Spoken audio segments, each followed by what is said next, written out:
Bonjour à toutes et à tous, j'espère que vous allez super bien et que vous êtes prêts pour ce nouvel épisode où cette fois-ci on est de retour avec la partie production du spectacle pour déterminer comment on choisit la ville du spectacle. Pourquoi la ville de Saint-Malo et pourquoi aussi faire les spectacles dans des églises. Pour répondre à ces questions, on va retrouver Jerry Vagneux, qui est notre responsable relations publiques et qui va nous expliquer son quotidien et les critères de choix d'un lieu pour les spectacles. Je ne vais pas trop m'attarder, je vous laisse directement avec l'interview. Bonne écoute! Terre à Terre, le podcast qui vous embarque dans les coulisses des spectacles Terra. Bonjour Jerry, je suis ravie de t'avoir avec moi sur le podcast Terre à Terre. Comment tu vas? Eh ben ouais, ça va. Je suis content aussi de pouvoir participer à ce petit audio là qui va un peu expliquer aux gens ce qu'on est en train de faire. Effectivement. Bon, je commence par ma première question, comme d'habitude. Si je te dis Saint-Malo, à quoi tu penses? Saint-Malo, pour moi, c'est les vacances, c'est la famille, c'est les marées, euh, c'est les couchers de soleil incroyables. Euh, Tu y es souvent allé? ouais, Ok. quasiment toute ma jeunesse. Et puis j'ai envie de dire les galettes. Les galettes. Effectivement, effectivement. Alors, j'ai mes petites questions juste là. Du coup, présente-toi, dis-nous un peu quel est ton rôle chez Fiat Lux et dans les spectacles Terra. Ok, donc moi j'ai été, on va dire, dès le début sur les spectacles Terra.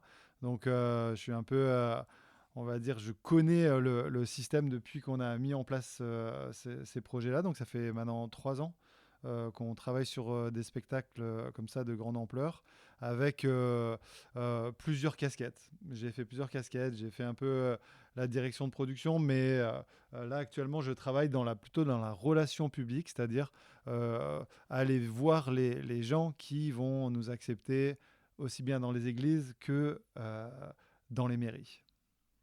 Ok, je vois, je vois. Et donc, dans les relations publiques, l'une de tes plus grosses missions, ça va être de trouver les lieux où on va faire les spectacles. C'est bien ça? Ouais, exactement. Donc je sais déjà où vont se passer les prochains spectacles. Ouh. Alors je pense qu'il faut pas trop le dire maintenant, hein, donc, mais oui, c'est ça. L'idée c'est de chercher toujours en amont, histoire de préparer aussi le lieu, on va dire les salles, et que ça puisse rentrer aussi dans leur planification, dans leur planning. Et ça reste quand même un petit peu le défi. Euh, mais oui, c'est ça. Donc mon rôle, c'est vraiment d'aller chercher en amont le prochain endroit. On essaye d'avoir un peu d'avance pour que ça puisse se mettre en place correctement. Ok. Et comment tu procèdes pour chercher ces villes, pour les trouver, pour voir leur planning? Est-ce que tu fais un tableau des villes des alentours? Comment ça se passe pour Mm. toi? Alors on a une planification à l'année où on essaye de respecter un timing, puisque chaque spectacle dure à peu près 40 jours. Donc ça, c'est le temps où il va être joué, mais il y a aussi la préparation en amont et puis le démontage. Donc avec ça, on a une genre de fenêtre de tir, et on sait, on va dire, les différents créneaux qui existent durant l'année. Et donc à partir de là, on essaye ouais, de repérer des lieux qui sont intéressants. Alors souvent, c'est des églises. Souvent, c'est des églises avec une contenance de public d'à peu près 400 personnes, 500 personnes. Ok. Si on tombe en bas, c'est difficile de tenir sur la longueur. Mm. Et puis après, il faut que ce soit un bel endroit, il faut que elle soit accessible, il faut qu'il y ait du parking à côté. Donc en fait, il y a une liste de contraintes qui arrivent. Donc très vite, par exemple, quand on va réfléchir à une ville, on va devoir lister l'ensemble des églises qui existent, et puis ben, on fait un tri, puis à la fin on arrive avec un top 3.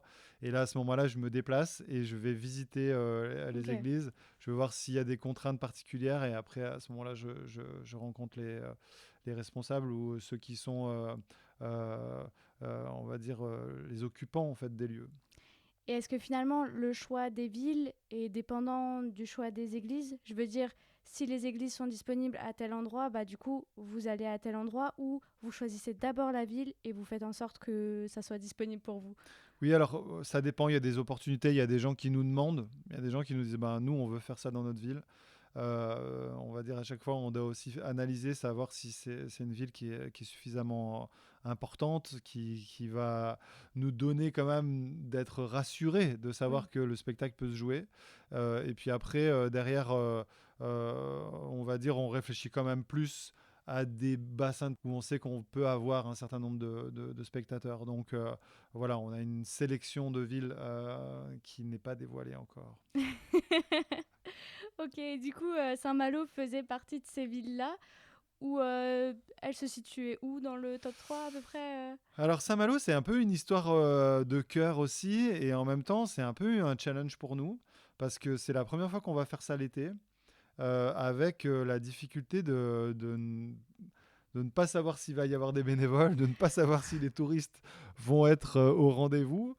Donc Saint-Malo, ça reste une destination quand même assez phare en Bretagne. Donc on sait qu'il y a énormément de personnes qui se déplacent.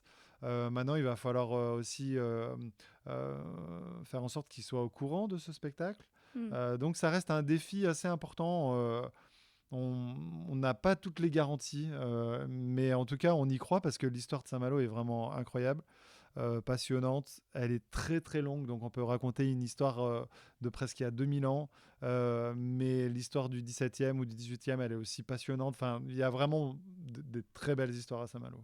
J'en profite pour dire à nos auditeurs que on a dans la description de l'épisode à chaque fois un lien pour vous inscrire en tant que bénévole et en tant que spectateur pour chercher vos billets. Donc surtout n'hésitez pas, hein. On vous attend. Et, euh, et du coup, donc tu choisis les villes et ensuite tu choisis les églises. Enfin, j'imagine que c'est pas toi tout seul. Ouais, alors il y a un comité qui se réunit à chaque fois pour Ah, essayer ok. de réfléchir à l'ensemble des possibilités. Et puis là, on essaye de faire un rapport qui contient les éléments nécessaires pour pouvoir arbitrer, quoi. Donc voilà, on se réunit assez régulièrement pour réfléchir aux opportunités et puis aux possibilités. Et puis voilà, il y a des processus qui sont très longs des fois. Et puis en même temps, il y a des fois, il faut aller vite. Donc ça change. Des fois, il y a des, on va dire des lieux qui vont être mis en priorité par rapport à une urgence. Ou, voilà. Ok, d'accord. Et là, par exemple, pour Saint-Malo, le choix de la ville, il a été fait il y a combien de temps à peu près? Ça a été fait, je crois, en mars 2025. Donc ça fait plus d'un an. D'accord, ouais. Ouais. Ok, donc c'est ouais, c'est long. Oui, ouais, ouais. Il y en a qui Waouh, attendent depuis longtemps, ouais. c'est clair. Et du coup, aujourd'hui, tu sais déjà du coup ce qui va se passer dans un an? Oui, mais c'est top secret. Ouh. Ok. Et bah vient ma question de pourquoi les églises? Les églises sont des lieux quand même qui sont assez atypiques, qui aussi, on va dire, sont chargés d'histoire. Mhm. Et puis, c'est vrai que sur la partie de l'émerveillement dans un mapping, il faut avoir de la hauteur, il faut avoir des grands espaces pour que ça puisse être monumental. Donc, c'est un choix sur la qualité du bâtiment, sur son histoire, mais aussi, on va dire, sur le fait que c'est un spectacle qui est joué à l'intérieur. Et Mhm. donc, on s'enlève tous les risques d'un spectacle à l'extérieur. Donc, Ok. voilà, je pense que c'est un peu ces trois raisons. Euh, et puis, ben, c'est aussi notre patrimoine finalement qu'on met en avant. Donc, on est content de le faire. Et ça ramène toujours des complexités. Mais on est en mesure de le faire. Donc, on s'attache après à trouver des solutions là où normalement il n'y a pas de solution. Donc du coup, tu le disais juste avant, organiser un spectacle en plein été, c'est quand même assez risqué. L'association Pierre de Lumière travaille avec des bénévoles sur les spectacles Terra. Et du coup, comment on fait pour en tant que producteur exécutif dans Fiat Lux, comment on fait pour produire un spectacle avec des gens si on ne sait pas s'ils vont venir? Oui, alors ça, c'est un des défis numéro un. En tout cas, il y a toute la partie, on va dire, technique, professionnelle, où eux, ils sont rodés et ils n'ont pas trop de soucis. Mais il y a la partie production dans un spectacle qui, justement, est extrêmement liée sur un spectacle terrain avec des bénévoles. Et donc, pour ça, en fait, on a besoin de s'assurer qu'ils sont bien pris en charge. Ils vont être aussi couverts au niveau d'une assurance. Et puis, il va y avoir aussi des responsables qui vont s'occuper d'eux. Et je pense que c'est le challenge euh, de cette session à Saint-Malo, c'est de réussir à être prévenant avec les bénévoles et s'occuper d'eux. Et donc, c'est vrai qu'il y a plusieurs, on va dire, équipes dans les bénévoles. Pour l'instant, ceux qui sont vraiment, on va dire, en ligne de mire, c'est ceux qui vont être sur scène. Donc, on s'occupe d'eux, il y a des répétitions. Mais on va dire, on arrive là maintenant sur les semaines où on va demander aux autres équipes, qui sont les costumes, les accessoires, la partie restauration et la partie accueil, puisque là, ils vont vraiment rentrer dans leur rôle là maintenant. Et donc, oui, ça va rester quand même un challenge de planifier l'ensemble ouais, des disponibilités des gens sur tout cet été. Ouais, ça reste un gros challenge. Surtout que là, ce spectacle-ci est un peu plus long que les autres, où il y a déjà eu des spectacles aussi longs. Là, on fait du 9 juillet au 23 août. Vu un petit peu l'exercice de faire ça pendant l'été, on a aussi besoin de garanties et de se dire que s'il y a une semaine peut-être qui est très creuse, on a besoin d'avoir une Oui. semaine qui est un peu plus pleine. Voilà. En tout cas, c'est une période où il y a énormément de gens à Saint-Malo, donc on espère que ça va être plein tout le temps, puisque c'est vrai qu'on est sur un spectacle qui est, on va dire, a été écrit avec beaucoup de soin et Mm. qui est passionnant. Et en même temps, ça va être romancé, ça va être, on va partir dans l'imaginaire des corsaires, on va raconter une histoire ouais, qui est pleine de rebondissements. Donc oui, il faut que ce spectacle soit vu par le maximum de personnes. Puis c'est clair, c'est un spectacle artistiquement riche. Il y a de l'histoire, il y a des émotions, mais il y a aussi toute la technique derrière qui est quand même assez innovante. Et est-ce que c'était un concours de circonstances de travailler souvent avec Damien Fontaine et avec les mappings vidéo, ou est-ce que c'est quelque chose qui se fait beaucoup avec l'entreprise? Comment ça s'est goupillé en fait? C'est vraiment le principe de base. C'est finalement, on utilise les pierres des bâtiments pour pouvoir poser des images. Et c'est tout le côté spectaculaire du spectacle. C'est-à-dire que l'ensemble des décors et l'animation de la soirée va être, on va dire, un mapping pendant 1h20.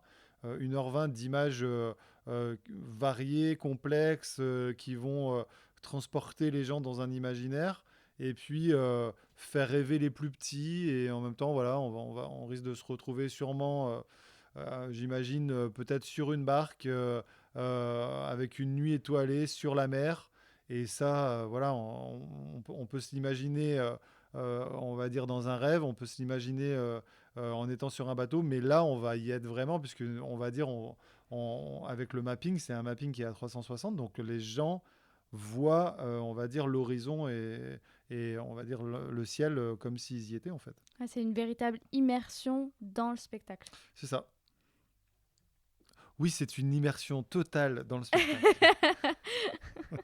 Alors, on reprend un peu sur toi, sur ton expérience professionnelle, etc., ton expérience ici chez Fiat Lux et partenaire Pierre de Lumière. Donc, tu as plein d'autres missions. On a parlé de la principale, de relations publiques, chercher les lieux, etc. Quelles sont tes autres missions? Est-ce que tu pourrais nous parler un peu de ton quotidien, de qu'est-ce que tu dois faire à peu près au quotidien? Alors, mon quotidien dans ces aventures, puisque c'est une vraie aventure, c'est de regarder si l'ensemble des tâches, si la chronologie des tâches se réalise correctement, puisque finalement, il y a une énorme dépendance pendant toute la durée de la préparation des uns et des autres. C'est-à-dire que si une personne n'a pas écrit correctement, euh, on va dire, le nombre de costumes ou le nombre d'accessoires qu'il faut, ben, finalement, la personne ne peut pas l'écrire. Celle qui a enregistré les voix, enfin, en fait, c'est un ensemble de tâches qui sont données à plusieurs équipes. Et donc, la difficulté, c'est de coordonner l'ensemble de ces tâches. Voilà, donc moi, je regarde un petit peu ça, mais il y a aussi toute la partie, par exemple, sécurisation du public. Mm. Il y a la partie validation de ce que moi, j'ai pu dire dans mon engagement auprès de l'Église ou auprès de la mairie, et ce que les gens qui travaillent ici vont imaginer. Voilà, et donc il faut qu'on puisse être en phase. Il ne faut pas qu'il y ait à un moment une incompréhension d'un côté ou de l'autre. Donc voilà, ça veut dire aussi écrire des conventions avec les églises, conventions avec la mairie, euh, et voilà, permettre que aussi l'ensemble des partenaires puissent être là au bon endroit, au niveau de la com, faire des conférences de presse. C'est ça, organiser des conférences de presse et organiser, on va dire, l'information pour que la communication puisse se faire correctement. Ok, donc finalement, tu es vraiment le liant de cette expérience.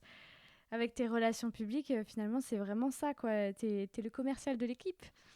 Ouais, c'est ça, c'est-à-dire qu'il y a un moment, il y a quand même des informations qu'on a expliquées à des gens qui n'étaient pas du tout dans le spectacle, qui ne connaissaient pas. Quand on discute avec un maire, il n'imagine pas tout ce tout ce qu'il va falloir mettre en place. Donc lui, après, va interagir avec ses équipes, et une fois que ces équipes sont au courant, nos équipes vont peut-être changer de direction, et là, du coup, il faut qu'on puisse se phaser. Donc oui, il y a pas mal de réunions de préparation entre ceux qui nous reçoivent et puis les équipes qui travaillent ici. Ok. Et dis-moi, dans tout ça, qu'est-ce que tu préfères faire? Qu'est-ce qui te motive finalement à faire ton travail? Ce que j'aime, c'est réussir à travailler avec un ensemble de personnes, travailler avec des gens qui ont des grosses capacités, mais aussi des gens qui ne savent pas, et dans lequel on va quand même miser quelque chose. Et puis finalement, voir que ces gens vont vivre une aventure humaine incroyable. Celle aussi de collaborer avec des personnes comme toi qui finalement apprennent sur le terrain, mais aussi deviennent de futurs professionnels. Et puis après, bah, les relations avec l'église Hmm. ou la mairie, c'est aussi des très bons moments, puisque finalement, les gens sont demandeurs, et en même temps, ils ont besoin de beaucoup d'informations. Donc, Hmm. finalement, c'est le partage du projet auprès des bénévoles, mais aussi de l'ensemble des professionnels. Et qu'est-ce que tu préfères dans les spectacles Terra? Pas dans la production, hein, je parle, mais vraiment, je pense que tu en as vu, tu les as tous vus. Mhm. Qu'est-ce que tu préfères dans ces spectacles? Qu'est-ce qui te fait vibrer? Alors, ce qui me fait vibrer dans les spectacles, c'est souvent la fin, puisque je trouve qu'il y a un message qu'on essaye de faire passer, et c'est un message ouais, qui sort un petit peu du contexte qu'on peut entendre aujourd'hui, avec quand même pas mal de mauvaises nouvelles. Hmm. Et donc, c'est celle d'entrevoir, ou en tout cas d'espérer à un avenir où les hommes sont capables de se rappeler du passé, et de se dire peut-être qu'il y a moyen de le faire autrement, avec euh, ouais, des valeurs qui sont plus honorables que ce que nos pères ou nos aïeux ont pu faire. Un message de paix, quoi. C'est ça, ouais, un message de paix, de, De bienveillance. ouais, alors ça peut être un message de paix, mais aussi de bienveillance les uns envers les autres. Hmm. Et voilà, je pense que c'est souvent sur la fin, finalement, qu'on découvre un petit peu comment les gens vont rétablir des relations qui se sont cassées, ou alors des manquements, des erreurs. Ok, je vois. Et vu que la plupart des spectacles Terra ont un côté historique, est-ce que ces spectacles t'ont permis d'apprendre des choses? Plein. Ouais. Non, non, vraiment. Il y a énormément de choses que j'ai appris. Je pense que chaque spectacle est unique et qu'il apporte aux gens vraiment une partie de l'histoire du terrain. Et donc, c'est pour ça que les spectacles s'appellent Terra. Là, ce sera Alessia. Pourquoi Alessia? Puisque on est sur le pays d'Alette et que finalement, on va raconter les histoires d'Alette, qui est, on va dire, le berceau de la ville de Saint-Malo. Et donc, voilà, finalement, il y a plein de choses que vous allez découvrir dans ces spectacles qui remontent à pas mal d'années, des personnages qui sont forts et des personnages un peu moins connus, des fois, qui ont Mhm. vraiment le mérite d'être connus. Ok, et du coup, est-ce que selon toi, on peut dire que les spectacles Terra participent à faire en sorte que l'art est au service de l'histoire? Alors oui, je pense que là, concrètement, c'est une application. On est pile poil dans le sujet, c'est-à-dire que on va réussir à, à faire renaître l'histoire dans l'imaginaire des gens, mais aussi dans leur conscience à travers l'art, l'art visuel, mais aussi l'art théâtral, et puis finalement la spécificité qui est le mapping, qui est une technologie on va dire, qui est assez récente, mais qui a beaucoup d'effets chez les gens. Maintenant, si tu imagines que tu parles à donc nos auditeurs auditrices qui sont surtout peut-être de futurs bénévoles ou de futurs spectateurs, qu'est-ce que tu leur dirais? Alors, si je devais vous parler, vous, en tant que spectateur, je vous dirais réservez vos places très rapidement, puisque je suis convaincu qu'il va y avoir un engouement incroyable cet été à Saint-Malo. Donc, prenez vos places, réservez, invitez vos amis et parlez-en. Et puis, laissez-vous surprendre parce que vous allez passer 1h20 à découvrir énormément de choses. Donc, voilà, je vous encourage dans ce sens-là. Pour ceux qui veulent être bénévoles, alors, pour ceux qui veulent être bénévoles dans Terra Alessia, il n'y a plus de place. Ah non, c'est une blague. C'est une blague. Vous pouvez encore venir nous rejoindre parce que nous avons encore quelques missions à vous donner. Et je sais qu'il y a des personnes qui sont disponibles à l'adresse bénévole@point Pierre de Lumière, org. .org qui seront capables de vous répondre et de vous donner de belles missions pour ce spectacle qui va durer jusqu'au 23 août. Donc, on va dire, il va y avoir un genre de... Il y a des gens qui vont partir en vacances, il y a des gens qui vont arriver à Un Saint-Malo. turnover, ouais. Et donc, il va y avoir un beau turnover. Donc, c'est là, je trouve que l'expérience, elle est encore... Il y a un côté assez incroyable, c'est que finalement, il y a des gens qui vont vivre quelque chose sans avoir été là au démarrage et tout ça. Donc, il y a vraiment de la possibilité de venir. Donc, venez nombreux. C'est clair, je suis totalement d'accord avec toi. Et alors, un petit mot pour la fin? Alors, avant de venir observer le coucher du soleil qui se fait à 22h à peu près à Saint-Malo, venez voir Terra Alessia. Vous allez avoir des étoiles plein les yeux. Merci Jerry pour cette interview et pour ces remarques très très très pertinentes. Comme dit, vous retrouvez les liens pour vous inscrire en tant que bénévole dans la description de l'épisode, mais aussi pour trouver vos billets à nos prochaines représentations. Si le podcast vous plaît, surtout n'hésitez pas à vous abonner pour recevoir les notifications dès qu'un nouvel épisode paraît. Pensez aussi à liker et à commenter vos épisodes préférés et à nous retrouver sur nos réseaux sociaux spectacle-Terra. Et nous, on se retrouve la semaine prochaine pour un nouvel épisode. Merci pour votre écoute.